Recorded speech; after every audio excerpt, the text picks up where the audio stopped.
Not every big tech is winning in Q3 earnings. We're seeing that Meta and Microsoft are getting punished. Why are they falling? Well, they needed to show Wall Street a better ROI on their CapEx AI spending. What's all that about? We're talking about a return on the investment.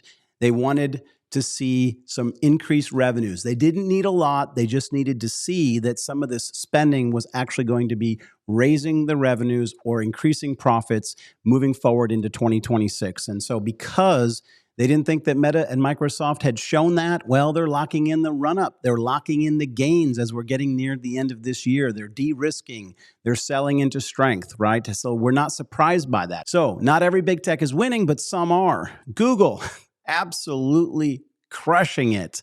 And of course, we've got Amazon's earnings tonight. Now, I'm going to break down for you guys what exactly Wall Street wants to see from Amazon. And I'm going to take you into the chart and show you those important lines in the sand. And you say, what's that? What are you talking about, lines in the sand, Josh? I'm talking about the triggers. And you say, well, what's a trigger? What are we in a gunfight? Absolutely. It's a absolute wild brawl between the bulls and the bears. And the trigger is the if-then scenario. So you're always going to have an if-then scenario, which is going to be a price that if it crosses above, then you now have your target as to where it's going to hit. Why is that a trigger? Well, it's resistance. And so if the sellers gave up at that level, then the fight goes on to another battle, which is higher up in price, right? And so I'm going to give you the triggers on Amazon tonight, and we're going to break down what Wall Street's watching for. I'd like to personally welcome you to Wall Street. This is the Stocks with Josh show, and we've been in a very turbulent market. I'm just going to say right off the bat, we have done extremely well in October, but it was way less easy than July and August and September. It seemed in those good old months, just not too long ago, that we were throwing a dart at the S&P 500 or the QQQ or the NASDAQ, and we were just loading some money in, and it was just multiplying. And so it was a beautiful environment. Now, obviously, I'm going to be cautioning that we are absolutely seeing some volatility, some distribution. And does that mean that the bull run is over? No. I want to remind you guys, a typical bull run lasts 5 years, and it pulls up 200%. It produces a 200% growth story. We are 3 years into this potential AI story, which has got to be one of the most powerful stories that has ever been, most innovative moments in human history, right? And Wall Street's trying to digest that. And we are only 3 years into it, and we've only had an 80% overall result or return. Now, I have to revise that number. We're probably closer to 90 or 100 with the recent run-up over the last couple of weeks. But we may only be halfway through this AI rally. But it doesn't mean that we're not going to have pullbacks, stress tests. You know, the bears are not going to let the bulls just run the markets perpetually higher into a glorious parabolic move, even though that's what NVDA feels like, as it hit a $5 trillion market cap. Mind-blowing.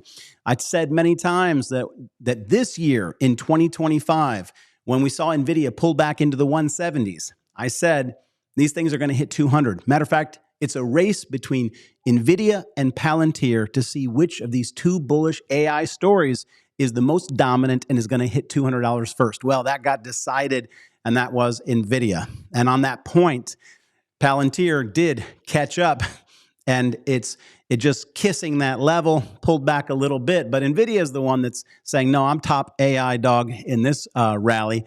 And to that point, we have their earnings ahead. If there's going to be a bearish pivot, it's likely going to come with NVIDIA, right? NVIDIA is going to either keep this thing running into the end of the year, or Wall Street's going to lock in some gains and let the markets breathe and cool off. Either way, there's opportunity. Don't walk away.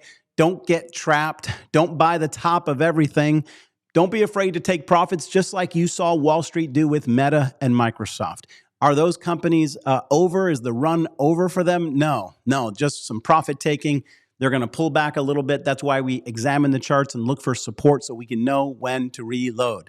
Today's story is going to be about Amazon, and I'm going to get into that in a minute, but I want to highlight a couple things that I've said. I want to provide some receipts to the last couple of weeks' videos, because I want you guys ultimately to have confidence in what you're doing. But I want you to understand that if you don't watch every single one of my videos and join the Discord, you're not going to get the big picture of what I'm doing with my money. You don't have to do those things, but I also suggest that you don't use what I share as a reason to take any risk. It's not a suggestion for what you should buy, sell, or hold. I'm simply sharing with you my view of the charts. I'm educating on the charts in each and every show. If you watch these videos, you will become a better charter. And I'm sharing with you what I'm doing with my money. Now, on that point, last Thursday, I did a video titled The Best Quantum Stock. And I want to highlight this because at 20 minutes and 51 seconds, and someone might say, oh, I only watched 10 minutes of that video. Okay, watch the whole video. At 20 minutes, time-stamped 51 seconds, I said in that video, my favorite stock, my favorite quantum stock is Google. I said, I'm buying it right now. Quote, short-term and long-term calls. Short-term calls, right? Those are going to be expiring in a more recent time frame just ahead of us. Those are going to be more profitable. Plus, I'm looking long-term on Google. I'm investing in where this is going to be a year from now. So in that video, last Thursday, before we even got to this explosive move, I said, I'm in this whole Google thing and I'm loving it. Then the following day, Friday, October 24th, I said stocks that could rip next week. Google. Quote, I bought Google. Short-term, calls, and leaps. Time-stamped at 4 minutes and 45 seconds. Now, if you had bought immediately upon the release of that video, you would be up. You'd be up. I also said that Amazon, of course, Amazon was alerted at the beginning of the month, but I repeated in that video that day, I said, as soon as we cross and close above 224, that's your moment to confirm. That's the trigger. If we get above it, we close out. There is your buy signal and your moment in which I'm going to scale. Now, you say, what does scale mean? Are you talking about, what are you talking about, Josh? Whenever I use the word scale, I'm talking about increasing my position. So I have a position, but when that price point gets achieved, I'm buying more, double, triple. I'm running up what I am risking because I'm believing that something big has happened. 224 was that big moment. And I'm going through this because it's going to help us with the charts here in just a minute. And then on Monday's video, so at the start of this week, I said my favorite stocks again are Amazon, Google, and Baba. Baba's trigger is 180. That one's on watch, and nothing has changed about that. But remember, the scale trigger is for the price to close above 180. And particularly, I want it to do that this month. Man, if we could get that really soon, that would be a huge trigger. If we don't, then maybe you keep your position modest and you wait for the market to kind of lead us to the next step. Then on Tuesday, I came out and again reiterated Amazon as a hold because it was above 224. Now, we know that Amazon has ripped higher. The Google chart, dear Lord, dear Lord. On Wednesday, I said, I'm loving my Google. I'm just scared to hold this thing at this level. So I'm going to tell you that everyone needs to make their own call. But Google, I predicted it to 300. I don't want to see it come up and kiss the stars and then begin to descend back. So I'm not telling you to sell out of your Google. I'm just telling you that this is exactly what I hoped for at the beginning of September. This is exactly what I hoped for when I called it out last Thursday. We're getting everything that I had hoped for, that the charts had predicted. And so Google, I'm happy to lock in some gains. Let me know what you're going to do with your Google. But today's video has to be about Amazon because we are not too far away from their earnings, and we're gonna get a big move because Amazon's been cooking in the Wall Street pressure cooker for a long time now. Amazon has not performed well in 2025. A lot of folks believe Amazon is the cheapest big tech stock to play right now, and if they can show something in their earnings with AWS, if they can show that profit is stable and potentially growing, this is where Wall Street's going to go nuts. And this has the opportunity for a big move. Now, everybody take a sigh, take all the bulls, take a big breath, pump your brakes. We have to follow the charts on Amazon.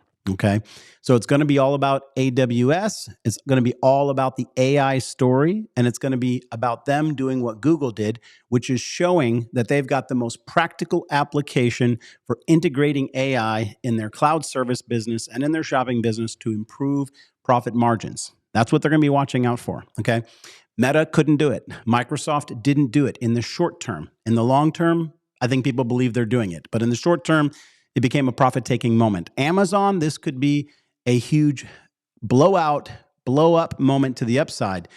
But again, take that bullish breath and let's follow the charts.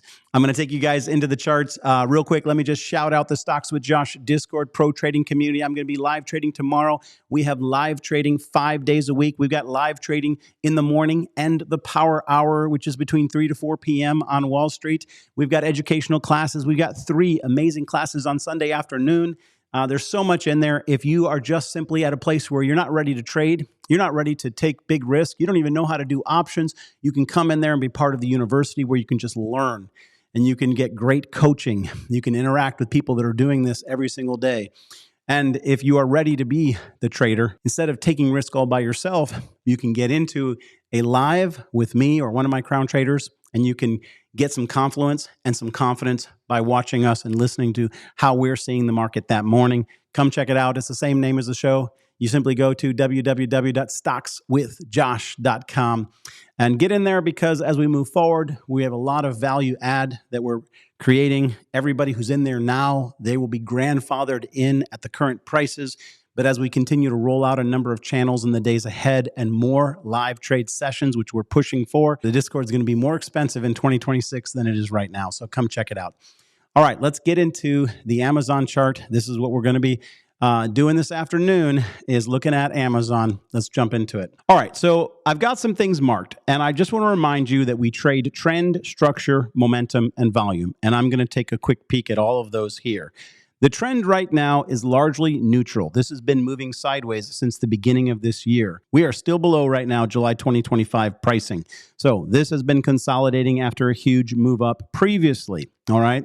Now the structures that I see on this chart is we have a bullish descending parallel channel. These often break to the upside. In recent time frame, we have begun to develop some higher lows, right? But the other structure that I see on the chart is possibly this inverse head and shoulders pattern, which is very bullish if it plays out. Now we're going to take a quick peek at the neckline. Right here, we've got this left shoulder. This would be the head, and this could potentially be the right shoulder. It's super critical that we do not lose the middle of this channel. These channels, in all channels, the top side belongs to the bulls, the bottom side belongs to the bears. If we lose the middle of this channel, and I've specifically marked it as 224, and I'm a little bit higher than the middle, but that's intentionally. But if we lose this 224 and we end up getting into the bottom half of this channel, we're simply going to come back to 210. Remember, if we lose 224, then you better be prepared to hold this all the way to 210. But on the other side of the coin, if we can get above 227.80, that's the second most important point on this chart, then we're going to test potentially the top of this channel. We're going to test into this range between 232 and 236. It's also part of our neckline and also part of the top of this descending channel. And so everything points to a potential move between 232 and 236. Now, I would be expecting at that point the potential of some rejection. The news has to be extremely good to push us above this channel and above the neckline for a period of consolidation. If we see that type of move, which is a move above 236, then it means that we need to increase our confidence and expectation that we're going to get to 252. And you say, Josh, how did you come up with that? Well, we simply go to the neckline of our inverse head and shoulders pattern, which has not been confirmed yet. We move that to the breakout point in the top of the channel, and that brings us to a $252 Amazon. Let's go into the momentum indicators really quickly, and you can see that we recently got a buy signal on the blue MACD line that crossed above the 0 line. That's half of a buy signal on the MACD. The second half is when the orange line, that also needs to cross up. When both of those have crossed up on the daily time frame, then you've got a full-fledged buy signal. We've got half of one right now. And I'm sure that if that orange line crosses up based on a price surge tonight, we will have the breakout of two patterns and we'll have the confirmation of momentum. Now, down here on the RSI, we have recently had a move of the RSI up above the 50%. And remember, in every structure on Wall Street, the top half belongs to the bulls, the bottom half belongs to the bears. Right now, the bulls are in charge of the momentum of Amazon. So Those are the important parts in the chart. Now, I know there's folks out there that don't want to learn the charts, okay? They don't want to. They just want to hear, Josh, you like it? Are you buying? Did you scale? I did. I did like it. And when we ran up above 224, you had the opportunity, as it ran up to 232, you had the opportunity to cash out your short-term options, right? That's what makes sense to do. Then it came back to 224 and it's bounced. So now we're at a critical level. I don't like a lot of short-term options for earnings because the IV, the implied volatility, which affects the premium, which is the cost of the option, they get pretty expensive. So I don't really like to hold a bunch of them unless I took a bet a long time ago. But then it wouldn't be a short-term call. That would have been a skip. So I favor leaps going into this earnings so that I have some exposure overall to the potential breakout move. And if it drops, even though that will affect the value of the leaps, there's going to be time for them to recover, because on leaps, the theta, which is the decay of premium based on time, is low. You say, I didn't understand what you're talking about there, Josh. Come join the Stocks with Josh Discord, where we have got coaching and teaching. We break these things down more, but you don't even need to be able to trade options. You could purely stick with the shares here, or you could take some of these ETFs, which are leveraged versions of Amazon. And some folks are just simply trading those because it gives them more exposure with less money. None of this is a suggestion to buy, sell, or hold. I'm not a financial advisor, and I'm hoping that as I went through the receipts today, that you have an understanding that you kind of have to watch every video, all of it, to get a bigger picture, but it's not going to be enough. You're going to have to make your own trade decisions. And that's one of the things that I try to really explain is you're going to be a consistent winner on Wall Street when you have a plan that you exercise with patience and are ruled by disciplines. Those are the most important things to grow generational wealth. That, I'm telling you guys, is the foundation of it all, because you can make decisions wrong, but as long as it's within the scope of risk that you've defined in your plan, then you can figure out what you did wrong and you can begin to do something different and come up with better results. I hope all this helped you today. Hit the like and subscribe to get the next video. And I've got a lot of things that I need to cover. You know, I'm on a number of other stocks, Nokia, NOK, and even PayPal. PayPal is one that I've got some interesting things to point out in the charts next on that. Because even though every time it rips, you know, it seems like it's experiencing selling pressure, there's something there going on in the charts that you guys need to see that includes volume as well as past behavior. All right. And so I think hit that like and subscribe to make sure you don't miss that video. And if we are going to pull back, guys, if we're going to be pulling back and the market goes into any form of correction, the stocks that are going to begin to perform well are going to be the underdogs. And so you need to have your eyes on a list of underdogs, which would perform if big tech rolls over. But I don't really think that the AI story is going to be determined until we see and hear from NVIDIA. And right now, that stock's doing extremely, extremely well. Peace and blessings, my friends. I'll see you in the next video.